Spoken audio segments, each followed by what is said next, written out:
Hello students, welcome to Study for Civil Services.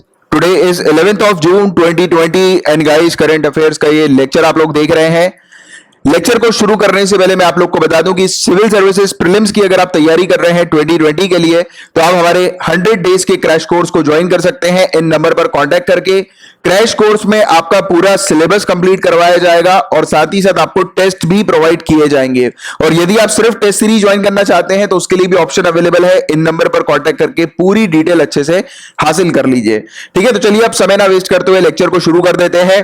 तो देखिए, जिस प्रकार से सिविल सर्विसेज में हम लोग को जीएस पेपर 1, 2, 3, 4 देखने को मिलता है, तो यहां पर हम लोग उसी के अकॉर्डिंग न्यूज को कवर करते हैं। सबसे पहले पेपर 1 से रिलेटेड जितने भी टॉपिक्स आए हैं उनको हम लोग डिस्कस करेंगे। Then we will move on to paper 2, फिर पेपर 3 की न्यूज को कवर करेंगे। पेपर 1 की पहली न्यूज में बात करेंगे हम लोग गैरसैंण के बारे में। गैरसैंण के बारे में तो उत्तराखंड की ये दूसरी कैपिटल, समर कैपिटल हम लोग को देखने को मिलती है। ये चीज याद रखिएगा। हालांकि इस टॉपिक को मैं पहले भी कवर करा चुका हूं, बट फिर से ये टॉपिक न्यूज में आ गया है, तो इसलिए इस पर अच्छे से गौर दीजिए कि उत्तराखंड के अंदर दो कैपिटल हैं, एक देहरादून, दूसरी गैरसैंण। देहरादून जो है वो विंटर कैपिटल है, जहां पर लेजिस्लेटिव असेंबली हम लोग को उत्तराखंड की देखने को मिलती है, और गैरसैंण जो है वो दूसरी कैपिटल हम लोग को देखने को मिल रही है। तो ये चीज बस आप थोड़ी सी याद रखिए। इसके अलावा जरा नीचे कमेंट बॉक्स में फटाक से लिखकर बताइए अगर आपको याद है तो कि हमारी कंट्री के अंदर और कौन सी जगह है जहां पर दो कैपिटल या फिर दो से ज्यादा कैपिटल भी देखने को मिलती है। तो फटाफट वीडियो को पॉज करो और तुरंत आंसर लिखकर बताओ नीचे। इसके अलावा आप लोग को याद रहा होगा कि 24 जनवरी 2020 को हम लोगों ने इस टॉपिक को भी डिस्कस किया था, जहां पर आंध्र प्रदेश ने एक बिल पास कराया था, जिस बिल के तहत आंध्र प्रदेश के अंदर 3 कैपिटल्स की बात की गई थी, लेजिस्लेटिव कैपिटल, एग्जीक्यूटिव कैपिटल और जुडिशियल कैपिटल। राइट, तो इसको भी हम लोगों ने डिटेल में डिस्कस किया हुआ था। जिन बच्चों ने ये वाला टॉपिक नहीं पढ़ा है, एक बार जाकर इस टॉपिक को पढ़ लीजिएगा। 24 जनवरी 2020 को हम लोगों ने इस टॉपिक को कवर किया हुआ है। हमारे ओनली करंट अफेयर नाम के यूट्यूब चैनल पर यह टॉपिक आपको मिल जाएगा। राइट, और पेपर 1 से रिलेटेड आज सिर्फ एक ही न्यूज थी। अब हम लोग पेपर 2 के टॉपिक्स की तरफ आगे बढ़ रहे हैं। अब देखिए, यहां पर बात हो रही है कैट के बारे में। तो सेंट्रल एडमिनिस्ट्रेटिव ट्राइब्यूनल ये हम लोग को देखने को मिल रहा है। तो कैट से रिलेटेड आपके सामने एक क्वेश्चन है जिसमें 4 स्टेटमेंट लिखे हुए हैं। तो फटाक से वीडियो को पॉज करो, नीचे कमेंट बॉक्स पर मेरे एक्सप्लेन करने से पहले इसका आंसर फटाक से देकर बताओ कि ये चारों में से कौन सा स्टेटमेंट करेक्ट होगा। तो देखो गाइस, पहले स्टेटमेंट में क्या लिखा है, इसके उद्देश्य की बात की जा रही है कैट के, सेंट्रल एडमिनिस्ट्रेटिव ट्राइब्यूनल के। तो उद्देश्य क्या है इसका? उद्देश्य यह है कि ये किस पर काम करती है, किसके साथ डील करती है। तो जितने भी डिस्प्यूट्स या जितनी भी कंप्लेंट्स हम लोग को देखने को मिलती है, जो कंडीशन ऑफ सर्विसेज जो होते हैं पर्सन की, जो कि अपॉइंट किए जाते हैं पब्लिक सर्विसेज के लिए और पब्लिक पोस्ट के लिए, राइट, या फिर उनके रिक्रूटमेंट से रिलेटेड अगर जितनी भी प्रॉब्लम्स आती है, जितने भी डिस्प्यूट्स आते हैं, तो वो यहां पर कैट में जो है वो सेटल किए जाते हैं। तो याद रखना, सेंट्रल लेवल के जितने भी पब्लिक सर्विस ऑफिशियल्स जो होते हैं, उनकी सर्विस से रिलेटेड यानी कि कंडीशन ऑफ सर्विस से रिलेटेड या फिर उनके रिक्रूटमेंट से रिलेटेड किसी भी प्रकार की अगर दुविधा होती है, किसी प्रकार के इश्यू होते हैं, वो यहां पर फाइल किए जाते हैं और फिर यहां पर वो डिस्प्यूट जो है वो टैकल होते हैं सेंट्रल एडमिनिस्ट्रेटिव ट्राइब्यूनल में। तो ये पहला स्टेटमेंट गलत होगा, क्योंकि देखो यहां पर स्टेट्स लिखा हुआ है। स्टेट्स की तो बात हो ही नहीं रही है, नाम से ही हम लोग को सेंट्रल देखने को मिल रहा है, केंद्रीय नाम से देखने को मिल रहा है। तो ये स्टेट तो हो ही नहीं सकता, स्टेट तो फिर गलत है ये। ठीक है, तो ये अगर स्टेट की जगह यहां पर यूनियन या सेंटर लिखा होता तो ये स्टेटमेंट करेक्ट होता, बट ये स्टेटमेंट गलत हो गया। ठीक है, स्टेट की वजह से। तो ये चीज आप क्लियर रखो। बाकी ये सेंट्रल मतलब जितने भी सेंट्रल जो सर्विसेज जो होती हैं, पब्लिक सर्विसेज और पोस्ट वगैरह जो होती हैं, तो उनकी रिक्रूटमेंट से रिलेटेड या फिर उनकी कंडीशन ऑफ सर्विस से रिलेटेड जितने भी इश्यूज होते हैं वो यहां पर टैकल होते हैं। ठीक है, ये चीज क्लियरिटी रखो। तो ये पहला स्टेटमेंट जो हो गया वो गलत हो गया। दूसरे स्टेटमेंट की बात करें, ये कॉन्स्टिट्यूशनल बॉडी है नहीं, ये एक हम लोग को स्टैट्यूटरी बॉडी देखने को मिलती है, ना कि कॉन्स्टिट्यूशनल बॉडी। तो ये चीज भी क्लियरिटी रखो। ये एस्टैब्लिश कॉन्स्टिट्यूशन के अंदर एक आर्टिकल है, आर्टिकल 323A, उसके तहत की गई थी। ये स्टेटमेंट करेक्ट है। चौथे स्टेटमेंट की बात करें, इनके पास कैसी पावर्स वगैरह होती हैं, तो हाई कोर्ट के जैसी भी पावर इस कैट के पास हम लोग को देखने को मिलती है। स्पेशली हाई कोर्ट की जो कंटेम्प्ट प्रोसीडिंग की जो पावर होती है, तो वो एज इट इज पावर कैट के पास भी हम लोग को देखने को मिलती है। तो ये वाली चीज क्लियरिटी भी आप लोग को होनी चाहिए इससे रिलेटेड। तो इसका जो करेक्ट आंसर होगा वो क्या होगा? 3 और 4, 3 and 4 will be the correct answer of this question, right? अब देखिए, ये टॉपिक कैट न्यूज में क्यों आया था? क्योंकि बताया जा रहा है कि union minister of personal and public grievances ने उद्घाटन किया है कैट की एक बेंच का, जो कि union territory of Jammu and Kashmir और लद्दाख में हम लोग को देखने को मिल रही है। ठीक है, तो इस चीज के बारे में आपको पता होना चाहिए। और कैट के अंदर जो चेयरमैन होते हैं एक, और उसमें 65 मेंबर हम लोग को देखने को मिलते हैं, 65 मेंबर्स देखने को मिलते हैं, 33 मेंबर जुडिशियल की तरफ से हम लोग को देखने को मिलते हैं, और जुडिशियल बॉडी से ही एक चेयरमैन जो है वो यहां पर हम लोग को देखने को मिलते हैं, जिनको बनाया जाता है, यानी कि हेड बनाया जाता है। जाता है। इसके अलावा एडमिनिस्ट्रेटिव स्ट्रीम की तरफ से 33 मेंबर हम लोग को देखने को मिलते हैं। तो टोटल कितने हो गए? 33, 66 टोटल मेंबर होते हैं और एक चेयरमैन प्लस 65, अगर इस प्रकार से देखा जाए तो ये मेंबर्स होते हैं। ठीक है, मतलब टोटल जो है ये टोटल 66 मेंबर है। 33 मेंबर आते हैं जुडिशियल की तरफ से, 33 मेंबर एडमिनिस्ट्रेटिव की तरफ से, और जुडिशियल के मेंबर से ही एक हेड जो है वो चुना जाता है, राइट, जो कि चेयरमैन होता है। तो ये वाली चीज भी आपको बतानी चाहिए। और चेयरमैन जो होते हैं वो रिटायर्ड चीफ जस्टिस होते हैं हाई कोर्ट के। तो ये वाली चीज भी आप लोग को पता होनी चाहिए। ठीक है, तो ये कुछ बेसिक चीजें हैं कैट से रिलेटेड जिसकी जानकारी होनी है आपको। हालांकि कैट के बारे में कई बार मैं आप लोग को ऑलरेडी पढ़ा ही चुका हूं, तो ये रिपीटेड था एक तरह से। अब आपके सामने जो दूसरा टॉपिक आ रहा है करंट अफेयर्स का गाइस, तो इसमें inter parliamentary alliance on China के बारे में बात की जा रही है। एक अलायंस क्रिएट किया गया है, इंटर पार्लियामेंट्री अलायंस हम लोग को देखने को मिल रहा है, जहां पर 8 देश जो है उसके सीनियर लॉ मेकर्स जो है वो उन्होंने मिलकर ये ग्रुप जो है वो क्रिएट किया है, जिसमें 8 देश कौन से? तो ये 8 देश हम लोग को देखने को मिल रहा है, USA, Germany, UK, Japan, Australia, Canada, Sweden, Norway और यूरोपियन पार्लियामेंट के मेंबर। रिकॉर्ड रखिएगा कि यहां पर इंडिया नहीं है इस अलायंस के अंदर। ये अलायंस किसके लिए बनाया गया है? चाइना को काउंटर करने के लिए। चाइना की जो आज की डेट में जो पॉलिसीज मतलब इस प्रकार की चल रही है, एक्सपेंशन की जो पॉलिसीज चल रही है, कब्जा करने वाली जो इसकी पॉलिसी चल रही है, इसका जो इन्फ्लुएंस बढ़ता जा रहा है ग्लोबल ट्रेड में, सिक्योरिटी को लेकर, ह्यूमन राइट्स को लेकर, तो उसको लेकर एक अलायंस क्रिएट किया। यानी कि ये सब कंट्री मिलकर चाइना को काउंटर कर रही है। चाइना के काउंटर के लिए कंट्री जो है उन्होंने एक ग्रुप बनाया, एक अलायंस बनाया जिसका नाम है इंटर पार्लियामेंट्री अलायंस। ठीक है, तो ये चीज बस आप लोग को थोड़ी सी क्लियरिटी रखनी है इसके बारे में, इससे ज्यादा और डिटेल में जाने की जरूरत नहीं है। नेक्स्ट टॉपिक की तरफ बात करें तो देखिए अभी बीता है वर्ल्ड एनवायरमेंट डे, तो इस समय कुछ एडवाइजरीज इशू करी है ministry of housing and urban affairs ने। कैसी एडवाइजरी? तो देखो ये एडवाइजरी जो है वो फोकस कर रही है कि वेस्ट जो है वो कम से कम हो और वेस्टेज का प्रॉपर तरीके से मैनेजमेंट हो। तो ऑन साइट और of site sewage management practice को लेकर ये गाइडलाइंस हम लोग को देखने को मिल रही है, एडवाइजरीज देखने को मिल रही है। लैंडफिल रिक्लेमेशन को लेकर देखने को मिल रही है। आपको पता होगा इस प्रकार से पहाड़ बन जाते हैं कचरों के, राइट, तो इस कचरों के जो पहाड़ बन रहे हैं उसको जो है वो उसकी रिकवरी की जाए, इस प्रकार की चीजों की, राइट, यानी कि जो वेस्टेज जो हो गया है उसको रिसाइकल किया जाए और इस प्रकार के पहाड़ जो है वो ना बने, ऐसे लैंडफिल्स ना बने, तो उस पर टारगेट किया जाता है। जैसे कि कभी आप निकलना दिल्ली से बाहर, मैं जब गया था Delhi to Manali road trip में गया था, तब मैं जब दिल्ली से बाहर निकला था तो मैं देख के मतलब हैरान हो गया था कि दिल्ली से जैसे ही आप बाहर निकलोगे तो चंडीगढ़ वाला जैसे ही आप हाईवे पकड़ोगे तो उस समय आपको एक बीच में बहुत बड़ा सा पहाड़ दिखाई देगा, और वो पहाड़ नहीं है, वो एक्चुअली कचरे का ढेर है जो इतना पहाड़, विशाल पहाड़ की तरह दिखाई देता है। तो वो इस प्रकार की चीजें हो रही हैं और ऐसी ही चीजों को टैकल करने के लिए प्रॉपर मैनेजमेंट की जरूरत है। तो इसी को लेकर ये कुछ एडवाइजरी जो है वो अभी ministry of housing and urban affairs ने जो है वो जारी करी है, लॉन्च करी है। इस एडवाइजरी जो है गाइस ये प्रिपेयर किसके द्वारा की गई है? Central public health and environmental engineering organisation के द्वारा, और ये स्वच्छ भारत मिशन अर्बन के अंडर ये हम लोग को देखने को मिल रही है। तो ये वाली चीज भी आप लोग को क्लियर रखनी है, ठीक है। अब देखिए मैंने लास्ट में स्वच्छ भारत मिशन पढ़ने के लिए होमवर्क आप लोग को नहीं दिया है, तो आप अभी से रिकॉर्ड कर लो, नोट कर लो कहीं पे कि स्वच्छ भारत मिशन के बारे में भी आप लोग को एक बार रिवाइज करना है, मैं पीछे लास्ट में देना भूल गया था। इसके अलावा एक कम्युनिकेशन कैंपेन भी हम लोग को देखने को मिल रहा है जिसका नाम है द स्टोरी ऑफ मालासुर। अब देखो मालासुर जो है वो क्या है? ये मालासुर कुछ नहीं है, ये मल जो होता है ना, मल, जो मल यानी कि गंदगी, जो मतलब डेफिका जिसको हम लोग बोलते हैं, गंदगी मतलब समझ जाओ, ठीक है, तो वो मल होता है। तो ये मलासुर करके इन्होंने एक जो है वो इस प्रकार का कैंपेन जारी किया है, ये बताने के लिए कि अगर गंदगी होगी तो उससे वेरियस बीमारी वगैरह फैलेंगी। तो उसको लेकर एक जो है वो हम लोग को कैंपेन देखने को मिल रहा है। टारगेट किया जा रहा है कि इस प्रकार के जो मल वगैरह जो होता है, कीचड़ वगैरह जो होती है, तो उसके प्रॉपर मैनेजमेंट के लिए ये कैंपेन हम लोग को देखने को मिल रहा है, ठीक है। तो ये अगर क्वेश्चन आ जाता है कि मलासुर द डेमन ऑफ डेफिका ये क्या है, तो याद रखिएगा ये एक प्रकार का कैंपेन हम लोग को देखने को मिल रहा है जो कि लॉन्च किया गया है जो मल है, मल कीचड़ वगैरह जो है उसके प्रॉपर मैनेजमेंट के लिए, ठीक है, फीकल स्लज मैनेजमेंट के लिए। तो ये वाली चीज आप लोग को थोड़ी सी क्लियर रखनी है, राइट।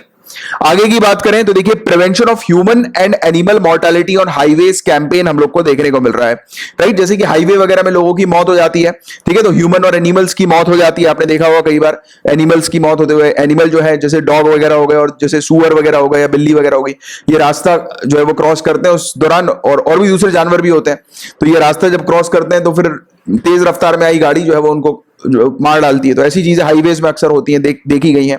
और रोड एक्सीडेंट्स वगैरह भी होते हैं, हाईवे एक्सीडेंट्स, तो ये इनमें लोगों की जो मौत हो जाती है, तो उसको प्रिवेंट करने के लिए, उसको रोकने के लिए union ministry of road transport and highways ने यूनाइटेड नेशन डेवलपमेंट प्रोग्राम का नेशनल अवेयरनेस कैंपेन, ये वाला कैंपेन, ठीक है, ये जो कैंपेन है यूएनडीपी का कैंपेन। अब देखो यूनाइटेड नेशन डेवलपमेंट प्रोग्राम की बात हो रही है, सिविल सर्विसेज में अक्सर ऐसे क्वेश्चन आ जाते हैं कि ये फलाना कैंपेन किसका है, तो याद रखिएगा यूएनडीपी का ये कैंपेन हम लोग को देखने को मिलता है, जो कि हाईवेज में एनिमल और ह्यूमंस की डेथ जो होती है, मॉर्टेलिटी जो होती है, उसको प्रिवेंट करने के लिए बनाया गया है। तो इसी कैंपेन को जो है वो भी एट प्रेजेंट हमारी union ministry of road transport and highways के द्वारा लॉन्च किया गया है, ठीक है। इस कैंपेन के तहत अवेयरनेस क्रिएट की जाएगी, लोगों के बीच में एजुकेशन उनको दी जाएगी, मास एजुकेशन दी जाएगी कि इस प्रकार के एक्सीडेंट जो है वो एलिमिनेट किए जाए, इस प्रकार की मॉर्टेलिटी डेथ के रेट जो है वो एलिमिनेट किया जाए, खत्म किए जाए, ठीक है। तो इस पर टारगेट किया जाता है। और आप लोग को पता होगा इसकी हमारी कंट्री के अंदर, इंडिया के अंदर हर 4 मिनट में, एवरी 4 मिनट्स एक इंसान की डेथ होती है। और ये मैं ऐसे ही नहीं बोल रहा हूं, ये बकायदा जो है वो रिकॉर्डेड है। इस पर 2015 की एक रिपोर्ट आई थी, एनजीओ की रिपोर्ट थी, जिसने ये चीज प्रेजेंट करी थी कि हर 4 मिनट में एक इंसान की रोड एक्सीडेंट में मौत होती है इंडिया में, वर्ल्ड लेवल की बात नहीं कर रहा हूं मैं। तो ये वाली जो पॉइंट मैंने आपको बताया, तो ये भी आप अपने मेंस एग्जामिनेशन में उपयोग करेंगे, राइट, अपने आंसर को अच्छा दिखाने के लिए। अब बात करेंगे नेक्स्ट टॉपिक की, नई मिशा 2020 की बात हो रही है, नई मिशा 2020 ऑनलाइन समर आर्ट वर्कशॉप, ये हम लोग को देखने को मिल रहा है। ये एक इनिशिएटिव है जिसमें जो भी लोग, जो आर्टिस्ट वगैरह जो लोग होते हैं, या फिर जिन लोग की इच्छा है आर्टिस्ट बनने की, तो वो इस कैंपेन को, इस वर्कशॉप को जो है वो ज्वाइन कर सकते हैं। ये इनिशिएटिव उन्हीं लोग के लिए लाया गया है। इस इनिशिएटिव के तहत जितने भी प्रैक्टिसिंग आर्टिस्ट जो होते हैं, यानी कि जो नॉन आर्टिस्ट वगैरह जो होते हैं इस फील्ड में, आर्ट की फील्ड में, जैसे कि पेंटिंग हो गई, स्कल्पचर वाली फील्ड हो गई, प्रिंट मेकिंग हो गई, इंद्रजाल भी एक आर्ट की फील्ड हम लोग को देखने को मिलती है, क्रिएटिव फील्ड हम लोग को देखने को मिलती है। तो ये सब जो फील्ड होती है, तो उनके जो रिनोन्ड आर्टिस्ट हैं जो ऑलरेडी इस फील्ड में मौजूद है, तो वो ऑनलाइन जो है वो सिखाएंगे दूसरे लोगों को, पार्टिसिपेंट को, कि कैसे आर्ट जो है वो बनाना है। आर्ट मेकिंग की प्रैक्टिस यहां पर करवाई जाएगी। तो ये है नई मिशा 2020। तो देखो आर्ट एंड कल्चर से रिलेटेड भी कुछ टॉपिक्स आते हैं ना, जैसे मेंस वगैरह में भी ऐसे क्वेश्चन आ जाते हैं, तो भी आप ये इस प्रकार के कैंपेन या वर्कशॉप का अगर मेंशन करेंगे तो काफी अच्छा एक इंपैक्ट पड़ेगा। तो ऐसे मुझे कल जो है वो मेरे टेलीग्राम पे कुछ बच्चों ने मैसेज किया था कि सर थोड़ा सा कुछ गाइडलाइंस दो कि किस तरीके से मेंस की आंसर राइटिंग की जाए। तो देखो आप क्या किया करो, मैं आप लोग को बता रहा हूं कि ये जो आप लोग को पूरा नहीं पढ़ना है, ठीक है। मेंस आंसर राइटिंग के लिए आप सोच रहे हो कि आप ये पूरा रिकॉर्ड करके रखोगे, प्रीलिम्स के लिए तो ये सब चीजें इंपॉर्टेंट है, आपको थोड़े फैक्चुअल डिटेल जो है वो एक जगह पे रखनी पड़ती है। बट मेंस के लिए क्या किया करो, आप ये सब जो चीजें ना इस प्रकार की, ये अलग से आप लिखते आया करो। जैसे कि आर्ट एंड कल्चर का जो जैसे एक अलग आपने फोल्डर बना लिया आर्ट एंड कल्चर का, उसके अंदर जो है वो ये एक ये वाला कैंपेन का नाम लिख दिया, या फिर इस प्रकार के वर्कशॉप का नाम लिख दिया, इनिशिएटिव का नाम लिख दिया। तो उससे क्या रहेगा कि आप जब भी अपना आंसर लिखोगे तो उस फोल्डर को खोल के देखो कि अच्छा आपको क्या लिखना है, और उससे अच्छे अच्छे पॉइंट जब बनाते जाओ। 3-4 आंसर में अगर आप वाले पॉइंट्स यूज करोगे ना, तो ऑटोमेटिकली 5वें आंसर 6वें आंसर से आपको वो चीज याद होने लगेगी और ऑटोमेटिकली आप उसको यूज करने लगोगे, है ना। तो ये वाली चीज है, और ये इस प्रकार से आप लोग को थोड़ा सा ध्यान रखना है। और ये बस एक छोटी सी चीज बतानी थी, आपका थोड़ा सा समय इसमें वेस्ट किया। अब बात करेंगे और आगे इसके बारे में। तो देखो इसको ऑर्गेनाइज किसके द्वारा किया गया है, नई मिशा को, तो इसको national gallery of modern art NGMA के द्वारा ऑर्गेनाइज किया गया। तो ये वाली चीज आप लोग थोड़ा क्लियर रखना, ठीक है। अब पेपर 2 से रिलेटेड इतने ही टॉपिक्स थे गाइस, और हम लोग पेपर 3 के टॉपिक्स की तरफ आगे बढ़ रहे हैं। भारत स्टेज 6 एमिशन स्टैंडर्ड्स, इसके बारे में मैंने आप लोग को पढ़ाया है, याद आ रहा है कि नहीं? फटाक से मुझे नीचे कमेंट बॉक्स में लिखकर बताओ, भारत स्टेज 6 एमिशन स्टैंडर्ड जो है वो कब से इफेक्टिव, यानी कब से लागू हो रहा है या फिर हो चुका है? तो बताइए जरा, किसको क्या डेट पता है अभी की?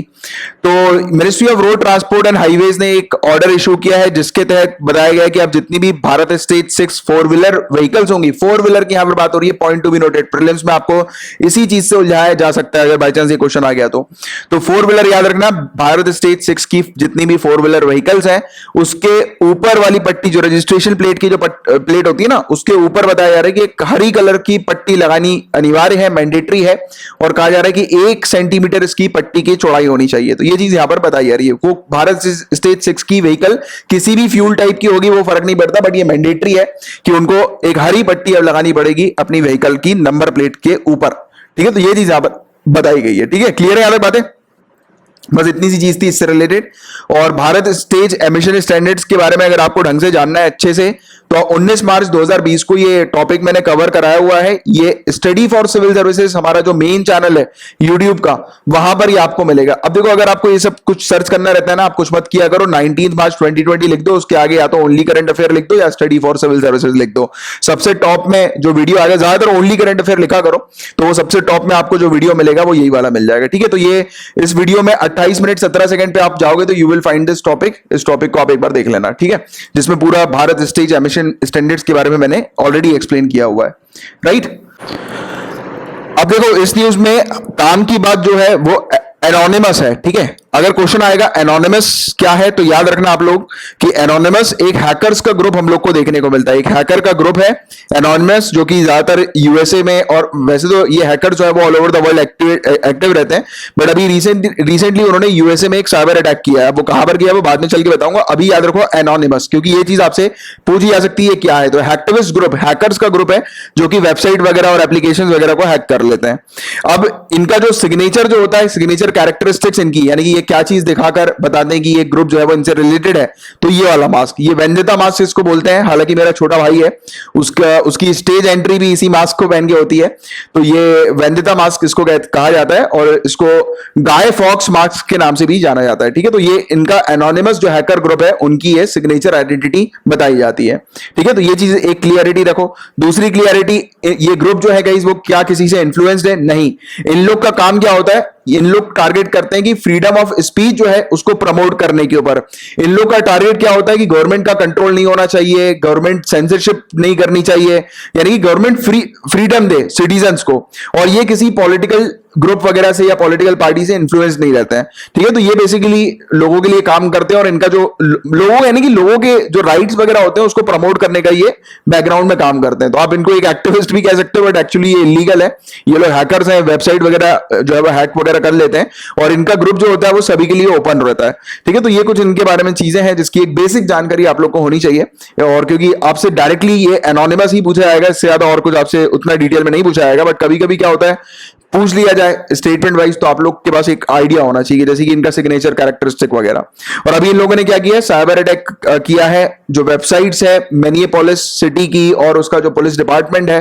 तो कुल मिला के यूएसए के पुलिस डिपार्टमेंट की जो वेबसाइट है और सिटी की जो वेबसाइट है वहां पर इन्होंने हैकिंग कर दी है। ठीक है, हैक कर दिया है, तो इसलिए ये टॉपिक जो था वो न्यूज में था। तो बस इतनी इंफॉर्मेशन सफिशिएंट है एग्जामिनेशन के लिए बस।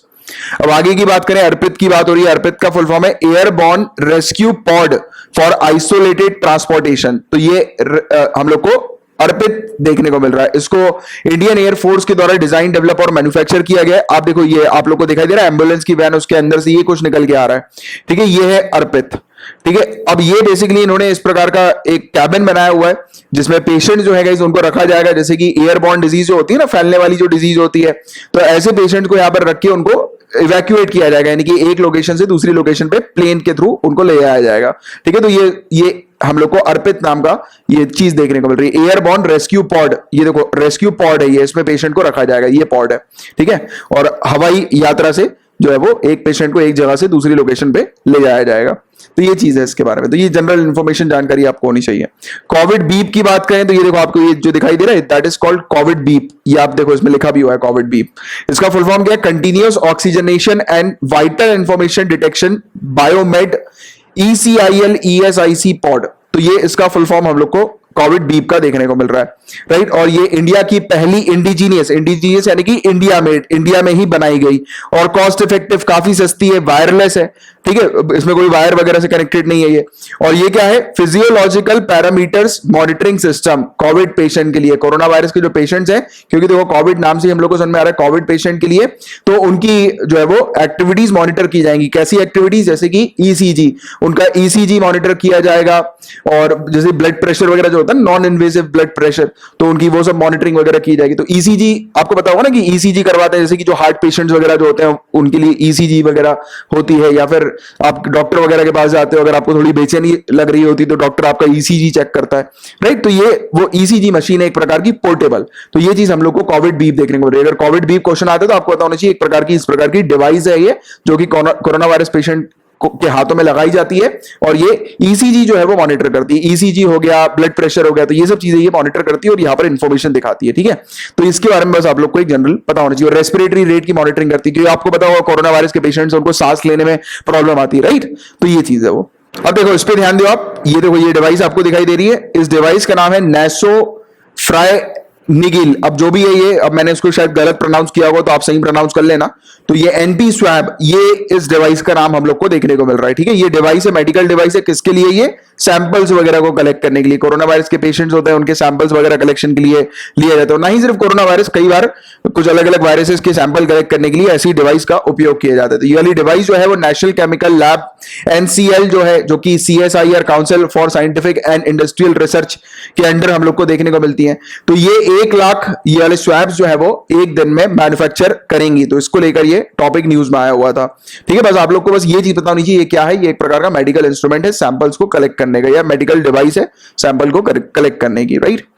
अब बात करेंगे KOI 456.04 के बारे में। डायरेक्टली ऐसी चीजें कभी कभी पता आ जाती है एग्जाम में कि KOI 456.04 क्या है ये।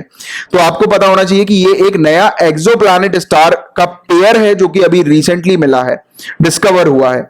और ये बताया जा रहा है कि अर्थ के साइज जितना ही सिमिलर हम लोग को देखने को मिल रहा है, और अर्थ की जो ऑर्बिट है वैसे ही उसी की तरह हम लोग को ये एक नया स्टार का पेयर जो है वो मिला है, बताया जा रहा है। और सनलाइक स्टार है, सनलाइक स्टार यानी कि सन जो होता है, सन के आजू बाजू प्लैनेट्स घूमते हैं। ठीक है, हमारे सन के आजू बाजू कितने प्लैनेट घूमते हैं? जल्दी से नीचे कमेंट बॉक्स पर आंसर लिख कर बताओ, बहुत बच्चों वाला क्वेश्चन है ये, सभी लोग का आंसर आना चाहिए। तो देखो गाइस, ये हम लोग को जो देखने को मिलता है, ये वाला जो अभी जो नया फाइंड किया गया है, तो KOI 456.04 जो है, इसके आजू बाजू 3 प्लैनेट्स घूमते हैं इसके सिस्टम में। ठीक है, 3 प्लैनेट्स इसके सिस्टम में घूमते हैं। आप देख सकते हो ये 3 1 2 3 प्लैनेट्स हैं। ठीक है, ये इसके सिस्टम पे घूमते हैं। तो ये एक चीज जो है वो नजर आई है, बताई गई है। तो बस ये सिंपल चीज आप थोड़ी सी याद रखो इसके बारे में जनरली, कि ये एक नया एक्सोप्लैनेट स्टार का पेयर है जो कि अभी मिला है। अब बात करेंगे बाइनियल। बाइनियल का मतलब क्या होता है? जरा नीचे कमेंट बॉक्स में आंसर लिख कर बताओ फटाक से, बाइनियल का मतलब क्या होता है? जल्दी से बताओ। 2 सालों में एक बार आना, उसको बाइनियल बोलते हैं। हालांकि आपने ये हिंदी वाला पढ़ लिया होगा, बट इंग्लिश में लोग काफी ज्यादा कंफ्यूज हो जाते हैं। तो देखो, एनवायरमेंटल परफॉर्मेंस इंडेक्स 2022 जो हर 2 साल में एक बार आती है, वो अभी रिसेंटली रिलीज हुई है। इसका ये 12th एडिशन हम लोग को देखने को मिल रहा है। 180 कंट्रीज की यहां पर रैंक प्रोवाइड की गई है। 32 परफॉर्मेंस इंडिकेटर्स हम लोग को देखने को मिल रहे हैं, जो कि 11 कैटेगरीज के हैं, जिसके अंदर एनवायरमेंटल, हेल्थ और इकोसिस्टम जैसी चीजें जो है वो दिखाई दे रही है, यानी कि कैटेगरीज के अंदर ये सब चीजें कवर्ड है। एनवायरमेंटल परफॉर्मेंस इंडेक्स से नाम से ही हम लोग को क्लियर हो रहा है कि ये एनवायरमेंट जो है वो किस प्रकार का चल रहा है पूरी दुनिया भर में, कौन सी कंट्री एनवायरमेंट को प्रोटेक्ट करने का किस प्रकार से काम कर रही है, कौन सी कंट्री के अंदर हेल्दी एनवायरमेंट देखने को मिल रहा है। तो उसको लेकर ये इंडेक्स बनाया जाता है, चीजों को जो है वो मेजर करते हुए, और मेजर किया जाता है क्वांटिफाइंग टर्म के ऊपर, यानी कि क्वांटिटी के ऊपर बेस्ड मेजरमेंट इसका हम लोग को देखने को मिलता है। इसकी न्यूमेरिकल मार्किंग वगैरह हम लोग को देखने को मिलती है।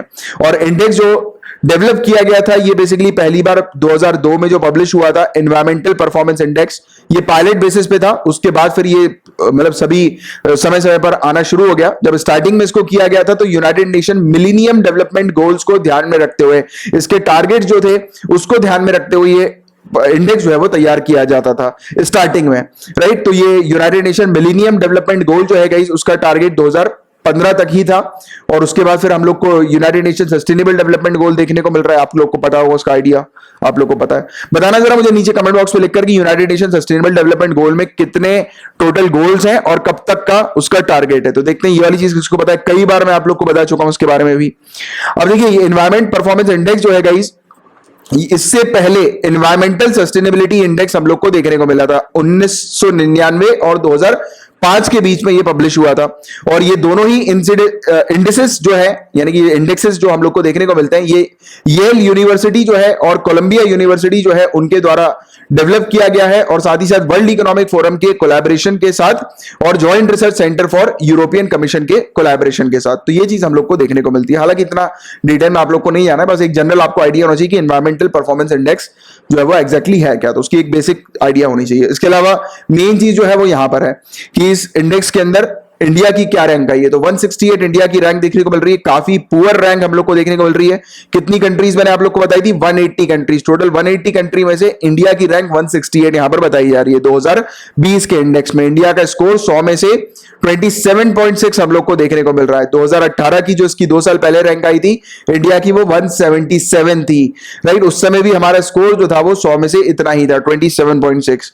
और इंडिया जो है गाइस, उसने जो रीजनल एवरेज स्कोर जो है सभी के सभी पांचों पैरामीटर्स के अंदर, चाहे अगर हम लोग एनवायरमेंटल हेल्थ की बात करें या फिर एयर क्वालिटी की, सैनिटेशन की, drinking water, heavy metal, waste management की बात करें, तो सभी पैरामीटर्स में इंडिया जो है वो बिलो एवरेज हम लोग को देखने को मिल रही है। एवरेज स्कोर से भी उसने कम जो है वो स्कोर किया है इंडिया ने।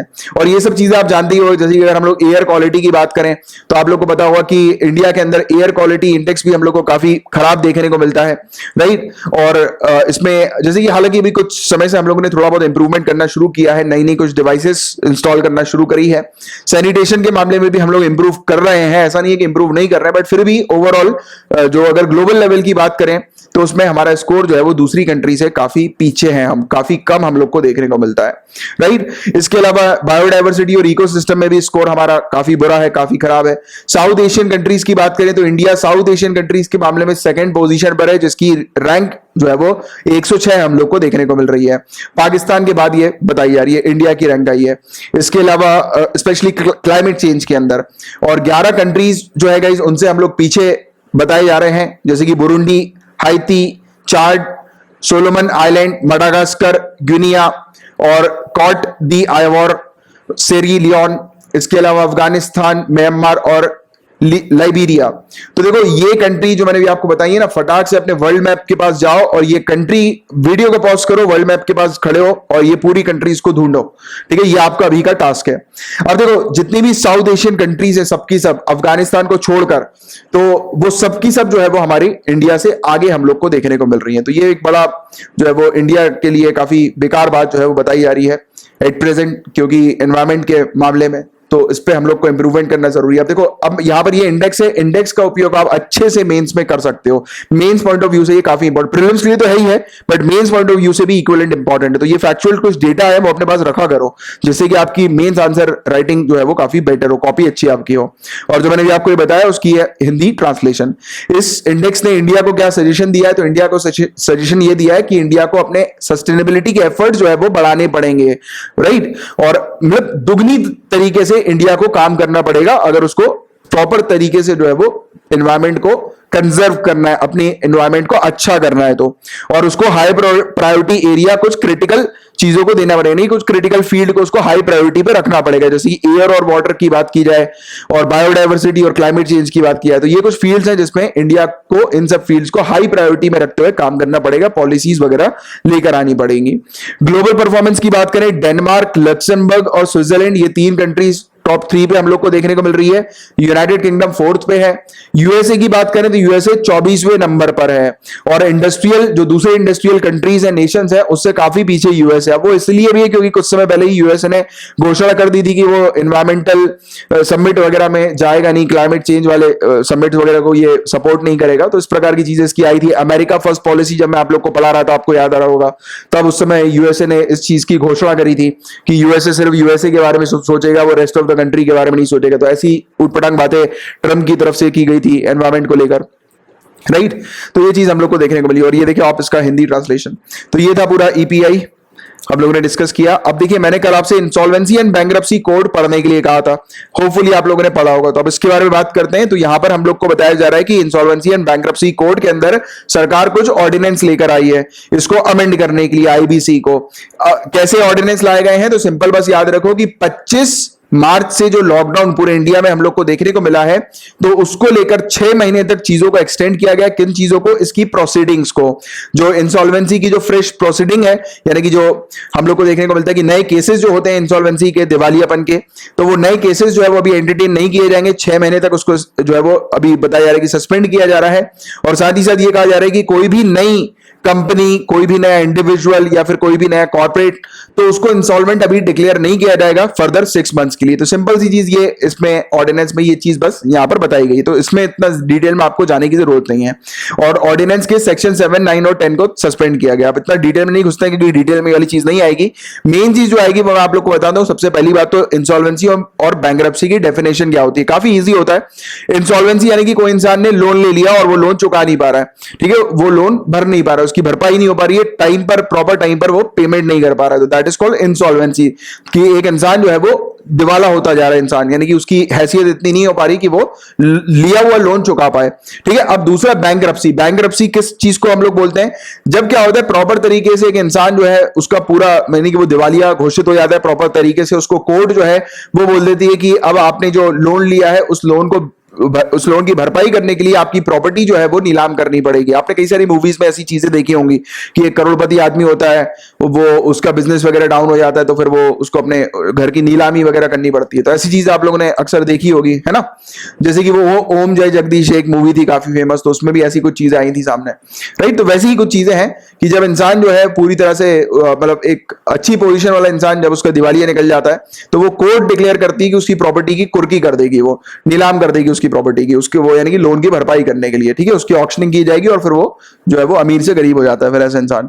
तो ये बैंकरप्सी के अंदर आ जाता है। तो insolvency and bankruptcy, I know कि आप लोग को अब पता लग गया होगा कि सिंपल सी बात है, लोन लेकर सामने वाला जब नहीं चुका पाता है और फिर उसकी जो प्रॉपर्टीज होती है, उसके जो एसेट्स होते हैं, उसको जब सरकार सीज कर लेती है और फिर उसके एसेट वगैरह को बेचकर लोन की भरपाई करती है, तो that is called insolvency and bankruptcy. अब देखो इसमें जो फैक्चुअल डेटा है थोड़ा सा याद रखना है, वो क्या है कि ये कब लागू हुई है, IBC insolvency and bankruptcy code, तो ये 2016 में लागू हुई। अब इस कोड्स के अंदर क्या क्या चीजें मौजूद रहती हैं कि जल्दी से जल्दी जो पूरी प्रोसीजर है इंसॉल्वेंसी एंड बैंकरप्सी की उसको फिनिश अप करना है, राइट। जितने भी फेल्ड बिजनेसेस हैं उनके जो रिजोल्यूशन प्रोसेस है उसको स्पीड अप करना है, जल्दी से जल्दी जो है वो जो प्रोसीडिंग्स है कंप्लीट करवानी है। और इसमें कहा जाता है कि जो पूरी प्रोसीडिंग है वो मैक्सिमम 270 दिन में कंप्लीट हो जानी चाहिए, यानी कि जितने भी स्ट्रेस्ड कंपनी वगैरह जो है उनकी पूरी प्रोसेस 270 डेज में मैक्सिमम कंप्लीट हो जानी चाहिए। तो इस पर ये कोड जो है वो काम करता है और ये कॉमन फोरम की तरह हम लोग को देखने को मिलता है। जितने भी डेटर्स होते हैं, जितने भी क्रेडिटर्स होते हैं, सभी क्लास के, तो वो अपनी इंसॉल्वेंसी को रिजॉल्व करने के लिए यहां पर आते हैं। और देखो इसमें सिर्फ ये नहीं कि बैंक से लोन लिया हो, कई सारी ऐसी चीजें भी होती है, कंपनी वगैरह जो होती है वो बॉन्ड वगैरह इशू कर देती है, शेयर्स डिबेंचर्स इशू कर देती है। अब शेयर डिबेंचर उतना नहीं होता, बॉन्ड वगैरह में काफी ज्यादा होता है ये वाली चीजें, राइट। कि कंपनी ने बॉन्ड दे दिया, उसके बाद फिर वो कंपनी ने अपने आप को दिवालिया घोषित कर दिया, जो बॉन्ड वाले जो थे जिनने परचेज किए हुए थे, अब उनकी हालत खराब की हुई, उनका तो पैसा डूब गया पूरा। तो फिर वो ये सब प्रोसीडिंग्स वगैरह यहाँ पर हम लोग को देखने को मिलती हैं। अब देखिए इसमें एक और चीज पता करने वाली बात यह है कि इसका काम एक और ये भी होता है कि कोर्ट वगैरह जो होती है, कोर्ट के ऊपर जो बर्डन होता है, तो उसको भी ये रिड्यूस कर देती है कि ये एक ऐसा फोरम क्रिएट कर दिया जाता है कि कोर्ट के पास इस सब मामले ना आए, जितने भी इंसॉल्वेंसी और बैंकरप्सी के पूरे मामले हैं वो यहां पर हम लोग को देखने को मिले। कहां पर? NCLT, national companies law tribunal के अंदर। तो नेशनल कंपनीज लॉ ट्रिब्यूनल के अंदर ये पूरा मामला कंपनी के लिए चलता है, और अगर कोई इंडिविजुअल है तो उसके लिए डेट रिकवरी ट्रिब्यूनल जो है वो हम लोग को देखने को मिलता है। तो ये दो चीज आपको याद रखनी है, NCLT और DRT। इन दो ट्रिब्यूनल्स के अंदर जो है वो मामले चलते हैं, और जिससे कि हमारी जो कोर्ट हम लोग को रेगुलर कोर्ट्स देखने को मिलती हैं, तो उसके ऊपर इस प्रकार का बर्डन ना आए। एक अलग फोरम यहां पर बना दिया गया है, एक अलग ट्रिब्यूनल बना दिया गया है, जहां पर ये पूरे आईबीसी के केसेस हम लोग को देखने को मिलेंगे, इंसॉल्वेंसी एंड बैंकरप्सी के केसेस देखने को मिलेंगे। इसके अलावा यहां पर इंसॉल्वेंसी एंड बैंकरप्सी बोर्ड भी बनाया जाता है, सेटअप किया जाता है इस कोर्ट के अंदर, हम लोग को देखने को मिलते हैं। बोर्ड के अंदर इंसॉल्वेंसी प्रोफेशनल होते हैं, इंसॉल्वेंसी प्रोफेशनल एजेंसीज वगैरह होती हैं, और इंफॉर्मेशन यूटिलिटीज होती हैं। अब ये क्या चीजें हैं तो उस पर इतना डिटेल में आपको जाने की जरूरत नहीं। इन जनरल आइडिया ये रखो कि पूरे, यानी कि ये जो पूरी रेजोल्यूशन मेकिंग की जो प्रोसेस होती है, जो पूरी प्रोसीजर्स होती है, उसको बनाने के लिए इंसॉल्वेंसी प्रोफेशनल्स हम लोग को देखने को मिलते हैं। इनकी फिर एक एजेंसी भी होती है, और जितने भी डॉक्यूमेंट्स वगैरह होते हैं, इंफॉर्मेशन वगैरह जो होते हैं, उसको कलेक्ट करने के लिए या फिर उसको गैदर करने के लिए एक इंफॉर्मेशन यूटिलिटी भी हम लोग को देखने को मिलती है, जो कि इस आईबीसी के थ्रू जो है वो सेटअप की गई। अब इतना डिटेल में मत जाना, सिर्फ सिंपल बस बेसिक चीज याद रखने, क्योंकि इतना डिटेल में इससे रिलेटेड नहीं आएगा। सिंपल सी चीज आपसे इससे रिलेटेड पूछी जाएगी प्रीलिम्स के लेवल में, राइट। और साथ ही साथ बोर्ड जो है गाइस, इसमें इसके अंदर कौन कौन मेंबर्स होते हैं, तो इसमें आरबीआई के रिप्रेजेंटेटिव होते हैं, मिनिस्ट्री ऑफ फाइनेंस के, कॉर्पोरेट अफेयर्स के और लॉ के हम लोग को देखने को मिलता है। रिप्रेजेंटेटिव और आरबीआई के रिप्रेजेंटेटिव यहां पर इस बोर्ड में शामिल रहते हैं। तो ये एक जनरल इंफॉर्मेशन इसके बारे में आप लोग को पता होनी चाहिए, राइट। और अभी इसी साल मार्च में हम लोगों ने इसके बारे में कुछ समय पहले भी डिस्कस किया था मार्च के अंदर। तो मार्च में गवर्नमेंट ने क्या किया है, गवर्नमेंट ने 1 करोड़ रुपए जो है वो इंसॉल्वेंसी का थ्रेशोल्ड जो है वो रेज कर दिया है। पहले क्या होता था, 1 लाख से ऊपर अगर कोई कंपनी जो है मतलब उसमें अगर गड़बड़ी होने लगती थी और कंपनी जो है वो जितने भी जिनसे उसने पैसा उठाया हो उसके पैसे नहीं दे पा रही होती थी, तो 1 लाख के ऊपर गड़बड़ी होने जैसी होना शुरू हो जाती थी, तब से ये इंसॉल्वेंसी एंड बैंक्रप्सी की प्रोसीडिंग जो है उसकी तरफ इशारा हम लोग को देखने को मिलता था कि यानी कि वो कंपनी जो है वो दिवालिया उसका होने वाला है और फिर अब इंसॉल्वेंसी एंड बैंक्रप्सी कोड जो है उसके ऊपर लागू होगा और फिर प्रोसीडिंग उसके खिलाफ जो है वो शुरू होगी। बट अभी इस थ्रेशोल्ड लिमिट को जो है वो 1 करोड़ रुपए जो है वो कर दिया गया। वो इसलिए किया गया क्योंकि जो छोटे बिजनेसेस होते हैं, इंटरप्राइजेस होते हैं, उनको बहुत ज्यादा प्रॉब्लम जो है वो फेस करनी पड़ रही है, क्योंकि ऑब्वियस ही बात है कि उन लोग जो है वो ग्रो कर नहीं पा रहे हैं और ऊपर से अगर 1 लाख के ऊपर जो है वो अगर चुका ना पाए चीजों को, लोगों के पैसे वगैरह या इवन बैंक्स के भी, तो फिर उन लोग को जो है वो दिवालिया घोषित होने पे मजबूर हो जाना पड़ता है। उनकी प्रोसीडिंग वगैरह जो है वो शुरू हो जाती है, तो उनके लिए काफी सारी प्रॉब्लम्स आती हैं, लीगल प्रॉब्लम्स वगैरह। तो ऐसी problem small and medium enterprises को ना है, इसलिए 1 लाख रुपए से इसको बढ़ाकर 1 करोड़ रुपए कर दिया गया है। ठीक है, तो ये भी एक चीज आप लोग को थोड़ी सी पता होनी चाहिए। ठीक है, अपडेट करंट अफेयर से रिलेटेड। तो ये था पूरा ओवरऑल मामला इसके बारे में। अब ये वाला टॉपिक पूरा कंप्लीट हो गया इंसॉल्वेंसी एंड बैंक्रप्सी कोड का। अब हम लोग बात करेंगे इंडिया के पहले ऑनलाइन वेस्ट एक्सचेंज प्लेटफॉर्म के बारे में। Online waste exchange platform, waste exchange का मतलब ये नहीं कि कचरा जो है वो एक्सचेंज किया जा रहा है, ऐसा कुछ नहीं है। वेस्ट एक्सचेंज का मतलब वेस्ट से रिलेटेड इंफॉर्मेशन एक्सचेंज की जाएगी, इन द सेंस कि यहां पर रियल टाइम बेसिस पर मॉनिटर किया जाएगा कि जितने भी हजार्डस केमिकल वेस्ट जो होते हैं या फिर हजार्डस वेस्ट जो होते हैं वो एक लोकेशन से जब दूसरी लोकेशन में ट्रैवल करते हैं, मूव करते हैं, तो उस पर निगरानी जो है वो अथॉरिटीज रखेंगी कि कहां पर ये केमिकल वेस्ट किस इंडस्ट्री से निकलकर कहां पर जा रहा है और कहां पर ये जो है वो डिस्पोज किया जा रहा है इस वेस्ट को। तो उस पर निगरानी रखने के लिए ये प्लेटफॉर्म जो है वो शुरू किया गया है। तो ये सिंपल सी चीज आप याद रखो। और किसने शुरू किया है? आंध्र प्रदेश स्टेट गवर्नमेंट ने। और ये प्लेटफॉर्म जो है गाइस ये Andhra Pradesh environment management corporation के द्वारा हैंडल किया जा रहा है। तो इसलिए ये मतलब बेसिक चीज जो है उससे रिलेटेड, देखो इतना डिटेल में इसमें नहीं आएगा, आपसे सिंपली ज्यादा से ज्यादा ये पूछा जाएगा यूपीएससी सिविल सर्विसेज के अंदर कि पहला, और इवन स्टेट सिविल सर्विसेज के अंदर भी, कि पहला ऑनलाइन वेस्ट एक्सचेंज प्लेटफॉर्म जो है वो कहां पर है। तो आंध्र प्रदेश ने इसको लॉन्च किया है। दूसरी बात, ये किससे रिलेटेड है? तो ये मूवमेंट ऑफ हजार्डस जो वेस्ट है वो आप लोग बस थोड़ा सा याद रखना कि जो हजार्डस वेस्ट का मूवमेंट है उसको रियल टाइम में ट्रैक करने का ये एक प्लेटफॉर्म बनाया गया है। अब ये अगर आप याद ना भी रखो तो भी इतना इंपॉर्टेंट नहीं है, बट बाकी ये दो चीज ऊपर वाली जो है ये आप लोग के लिए इंपॉर्टेंट है। ठीक है, अब गाइस इस न्यूज में बात हो रही है direct seeding of rice technique के बारे में। चावल को लगाने की, चावल को उगाने की एक नई टेक्निक, नई नहीं बोलेंगे हम लोग, ये पहले से टेक्निक है, बट अभी ये टेक्निक एक इस प्रकार की न्यूज में आई है, तो उसको हम लोग थोड़ा डिस्कस करेंगे। इस टॉपिक को शुरू करने से पहले मैं आप लोग को एक ओवरव्यू दे देता हूं, जिससे कि आपको आइडिया लग जाएगी ये टॉपिक किससे रिलेटेड है एग्जैक्टली। ठीक है, तो इसमें कुछ भी नहीं है गाइस, बहुत ईजी टॉपिक है ये। जैसे कि आप जानते होंगे, आपने कभी चावल की खेती देखी होगी, तो आपको पता होगा चावल जो होता है, चावल की खेती जो होती है उसमें पूरा पानी भरा रहता है। आपने पानी भरी हुए खेत देखे होंगे, राइट? तो वो चावल के खेत होते हैं, इसके बारे में आइडिया है आप लोग को। एक और चीज आपने देखी होगी कि चावल की खेती से पहले क्या करते हैं किसान, पहले एक नर्सरी बनाते हैं, नर्सरी के अंदर बीज लगाते हैं और बीज में से जैसे ही प्लांट निकलता है, यंग प्लांट, यानी कि वो बीज से जैसे ही पत्ती निकलती है, ग्रास निकलती है, तो वो क्या करते हैं, वो इस चीज को उखाड़ते हैं और उखाड़ कर इस चीज को, जैसे कि ये पत्ती बड़ी होगी, उखाड़ कर वो उस जगह पे लगा देते हैं जहां पर पानी भरा रहता है, राइट? और उसके नीचे जो है वो उसको सबमर्ज करके रख देते हैं 2-3 हफ्ते तक। फिर इस प्रकार से चावल की खेती होती है। अभी हमने क्या देखा, यहां पर लेबर ज्यादा लग रही है, पहले लेबर को यहां पे काम करना पड़ रहा है, फिर यहां पे ले आना पड़ रहा है ना? तो ये अभी क्या चल रहा है, कोरोना वायरस चल रहा है, उसके चलते हमने देखा रिवर्स माइग्रेशन हो गया, जितने भी लोग हैं वो वापस अपने अपने गांव चले गए हैं। तो ये बड़ी एक दिक्कत आ रही थी, इसको लेकर पंजाब के अंदर हम लोग को ये direct seeding of rice technique देखने को मिली थी, तो इसलिए ये टॉपिक जो था वो न्यूज में आया था।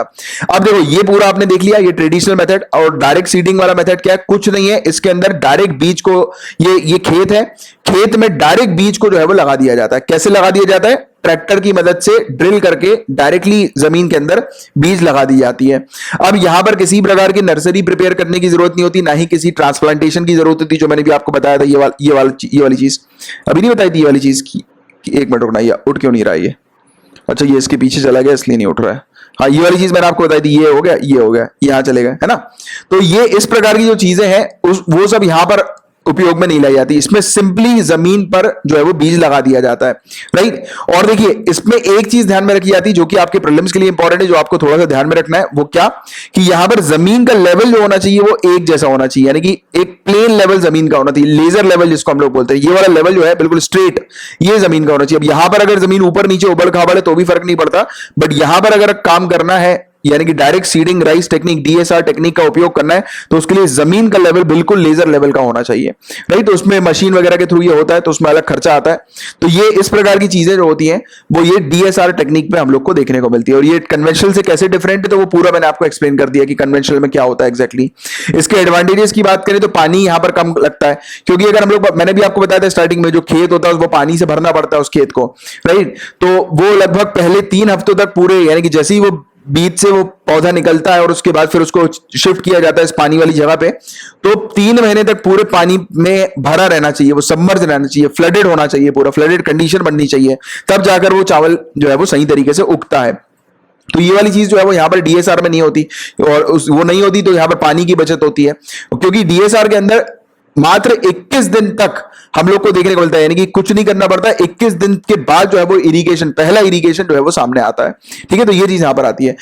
यहां पर लेबर भी कम लगते हैं डीएसआर में लेबर की अगर हम लोग बात करें तो 1 एकड़ की जमीन में मात्र 3 लेबर्स की रिक्वायरमेंट होती है, और यहां पर काफी सारे लेबर्स की रिक्वायरमेंट होती है, राइट, क्योंकि बहुत सारा काम होता है। पहले नर्सरी वाला काम होता है, फिर वो बीज लगा के फिर उसको उसका ट्रांसप्लांटेशन करना है, फिर उसको बीज को जैसे ही उससे प्लांट निकल गया है फिर उसको मेन लैंड में लेकर जो है वो लगाना है, राइट। तो ये बड़ी इसमें जो है वो दिक्कत होती है ट्रेडिशनल मेथड में। और बस ये वाले मेथड के अंदर कुछ नहीं करना रहता, बट इस मेथड के अंदर जो प्रॉब्लम्स है गाइस वो हर्बिसाइड्स को लेकर है। एक तो देखो यहां पर हर्बिसाइड्स की वैल्यू तो बढ़ेगी नहीं, हर्बिसाइड्स की वैल्यू 2000 रुपए प्रति एकड़ के से ज्यादा एक्सीड नहीं करेगी, बट हर्बिसाइड का मिलना बड़ा मुश्किल होता है, राइट। दूसरी बात हम लोग को देखने को मिलता है यहां पर बीज जो है वो ज्यादा लगाने पड़ते हैं, क्योंकि अगर ट्रेडिशनल मेथड की बात करें तो 4 या 5 किलो प्रति एकड़ के हिसाब से बीज लगाया जाता है और उसमें काम हो जाता है, बट यहां पर 8 से 10 किलो प्रति एकड़ के बीज लगाए जाते हैं। तो ये बड़ी इसमें बीज की कॉस्ट यहां पर बढ़ जाती है एक तो, ठीक है। इसके अलावा लेजर और लेवलिंग जो होती है वो कंपलसरी होती है, क्योंकि एक लेवल में आप लोग को जमीन को लेकर आना पड़ता है, एक लेवल में लेकर आएंगे तभी जो है वो काम करेगी, वरना नहीं करेगी। तो ये बड़ी इसके साथ एक दिक्कत है।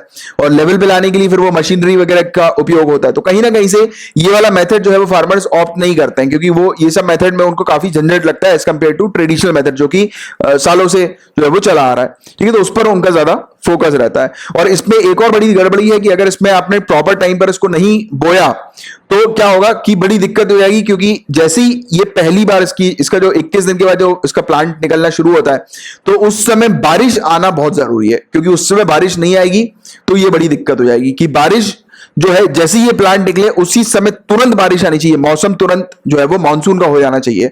तो ये डिमांड जो होती है वो इसकी होती है। अब देखो आज की डेट में क्लाइमेट चेंज के चलते कुछ तो भी हो रहा है एनवायरमेंट में, तो इसीलिए ये बड़ी दिक्कत है। और ये चीज अगर पॉसिबल नहीं हो पाएगी मानसून वाली तो फिर ये प्लांट जो है वो ग्रो नहीं कर पाएगा, तो इस प्रकार की चीजें हो जाती हैं, ठीक है। तो ये इसके कुछ लिमिटेशंस यहाँ पर सामने होते हैं, इसलिए फार्मर जो है वो ज्यादा ट्रेडिशनल मेथड्स का उपयोग करते हैं। बट अभी क्या हो गया, अभी कोरोना वायरस के चलते लेबर्स वगैरह नहीं है, तो इसके लिए पंजाब गवर्नमेंट ने डिसाइड किया कि वो डीएसआर टेक्निक्स का उपयोग करेंगे इंस्टेड ऑफ ये ट्रेडिशनल टेक्निक जो चली आ रही है, क्योंकि लेबर्स की कमी है, ठीक है। तो ये चीज हम लोग को यहाँ पर देखने को मिली। और आज सिर्फ इतने ही टॉपिक्स थे। मैंने आपको जितने भी टॉपिक्स पढ़ाए हैं अगर अच्छे से क्लियर हो गए हैं तो आप मेरे इस लेक्चर को आपके किसी भी सोशल मीडिया अकाउंट पे शेयर जरूर कर दीजिएगा और लाइक का बटन जरूर हिट कर दीजिएगा अभी के अभी, राइट। अगर आपको ये लेक्चर यहां तक पसंद आ गया है तो। और अभी जाना नहीं है, एक जनरल स्टडीज को टॉपिक दे रहा हूं जिसको आप कल पढ़ के आइएगा। हालांकि बीच में आज मैंने काफी सारे क्वेश्चंस पूछ लिए थे तो इसलिए ज्यादा टॉपिक नहीं रखे आपके लिए। और यूनाइटेड नेशन सिक्योरिटी काउंसिल, इसके बारे में आप थोड़ा सा पढ़िए अच्छे से, कल मैं आपको इसके बारे में और डिस्कस करके बताऊंगा, ठीक है। यूएनएससी के बारे में अभी आप लोग को सिर्फ ये पढ़ना है, इससे रिलेटेड हैंड रिटन नोट्स बनाने हैं। और अगर आप ऐसा कर लेते हो तो नीचे कमेंट बॉक्स में लिख देना सर होमवर्क डन, मुझे पता लग जाएगा आपने होमवर्क कंप्लीट कर लिया है। और होमवर्क करने से पहले इंग्लिश और हिंदी दोनों में ये कुछ लिखा हुआ आपके लिए नोटिस है, तो ये एक बार पढ़िएगा, उसके बाद फिर होमवर्क अटेम्प्ट कीजिएगा। और रही बात इस लेक्चर की पीडीएफ की, तो इसकी पीडीएफ भी हम लोग प्रोवाइड कराते हैं, बट वो सिर्फ हमारे current affairs paid course members को प्रोवाइड की जाती है। और करंट अफेयर्स की पीडीएफ हासिल करने के लिए, और ना ही सिर्फ ये वाली पीडीएफ, करंट अफेयर्स अगर आप बैच को ज्वाइन करते हैं तो आपको मंथली करंट अफेयर्स की अलग एक पीडीएफ मिलती है, जहां पर वन लाइनर करंट अफेयर भी होते हैं और भी काफी सारी चीजें मिलती हैं। तो क्या क्या आपको मिलेगा उससे रिलेटेड जानकारी के लिए नंबर पर आप कांटेक्ट कर लीजिएगा, ठीक है। और ये हमारे टेलीग्राम के ग्रुप है जिनको आप ज्वाइन कर सकते हैं, और ये क्रैश कोर्स भी हमारा अवेलेबल है, ये अगर आपको चाहिए तो उसके लिए भी आप इस नंबर पर कांटेक्ट कर सकते हैं, ठीक है। तो चलिए अब हम लोग मिलेंगे कल, तब तक के लिए bye bye, take care, have a great day ahead, Tata.